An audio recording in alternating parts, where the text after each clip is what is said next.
नमस्कार दोस्तों। 2005 में जब नीतीश कुमार ने बिहार की बागडोर संभाली थी तो जनता ने एक सपना देखा था, सुशासन का बिहार। सड़कें बनी, बिजली आई, स्कूल खुले और बिहार ने कहा हाँ अब राज बदल रहा है। पर अब 20 साल बाद वही बिहार, वही सरकार। लेकिन सवाल बड़ा है, क्या सुशासन अब भी जिंदा है? क्योंकि सीएजी की रिपोर्ट ने एक ऐसा खुलासा किया है जिसमें पूरे सिस्टम की जड़ें हिल गई। सीएजी ने बताया बिहार सरकार के 70,877 करोड़ रुपए का हिसाब नहीं। सुशासन का मॉडल या भ्रष्टाचार का नया चेहरा। सीएसी यानी नियंत्रक एवं महालेखा परीक्षक ने अपनी रिपोर्ट में कहा बिहार सरकार अब तक 70,877 करोड़ रुपए के उपयोगिता प्रमाण पत्र यानी यूटिलाइजेशन सर्टिफिकेट जमा नहीं कर सकी है। मतलब ये पैसा कहां खर्च हुआ इसका कोई सरकारी सबूत नहीं। और ये रकम किसी एक दो विभाग की नहीं, पूरे राज्य इसमें शामिल है।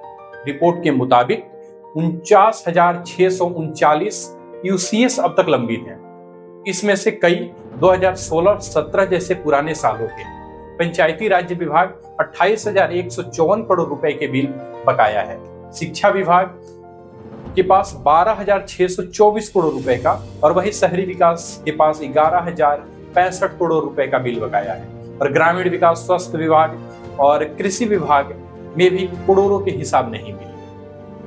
इस रिपोर्ट का मतलब सीधा है, या तो पैसा सही जगह खर्च नहीं हुआ या फिर हिसाब छिपाया जा रहा है। सीएजी ने साफ कहा बिना प्रमाण पत्र के खर्च जनता के धन के दुरुपयोग का जोखिम बढ़ाता है। और जब 70,000 करोड़ जैसे बड़े आंकड़े पर सवाल उठे तो यह सिर्फ फाइलों की गलती नहीं, यह जनता के विश्वास पर चोट है। नीतीश कुमार ने अपने शासन को हमेशा सुशासन कहा।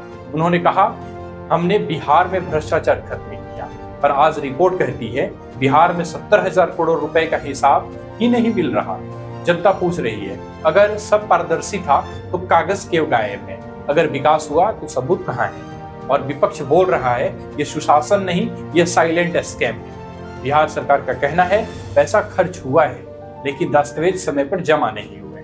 मतलब या तो काम हुआ पर कागज गायब है, या फिर कागज तो है पर कायम नहीं हुआ।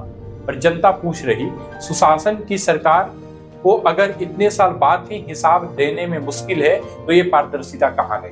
2025 का चुनाव आ चुका है और सीएजी की ये रिपोर्ट विपक्ष के लिए सोने पे सुहागा बन चुकी है। तेजस्वी यादव और कांग्रेस इस रिपोर्ट को हथियार बनाकर सरकार पर वार कर रहे हैं।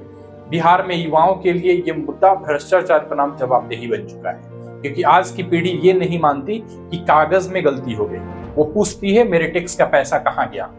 नीतीश कुमार ने बिहार को अंधेरे से रोशनी में लाया था, यह सच्चाई कोई नहीं नकारता। लेकिन अब वही बिहार फिर सवाल पूछ रहा है कहाँ गया वो सुशासन? 70,877 करोड़ का हिसाब कौन देगा? सीएजी की ये रिपोर्ट एक दस्तावेज नहीं, ये बिहार की जनता का आईना है, जिसमें दिखता है सत्ता का चेहरा, विकास के दावे और सच्चाई की दरार। तो आप क्या सोचते हैं, सीएजी की रिपोर्ट एक तकनीकी गलती है या बिहार सरकार का सबसे बड़ा आर्थिक घोटाला? कमेंट में बताइए। और अगर आप बिहार की राजनीति और सच्चाई की गहराई जानना चाहते हैं तो चैनल निशांत कश्यप ऑफिशियल को सब्सक्राइब करना मत भूलिए और वीडियो को ज्यादा से ज्यादा शेयर कीजिए। धन्यवाद। जय बिहार, जय हिंद।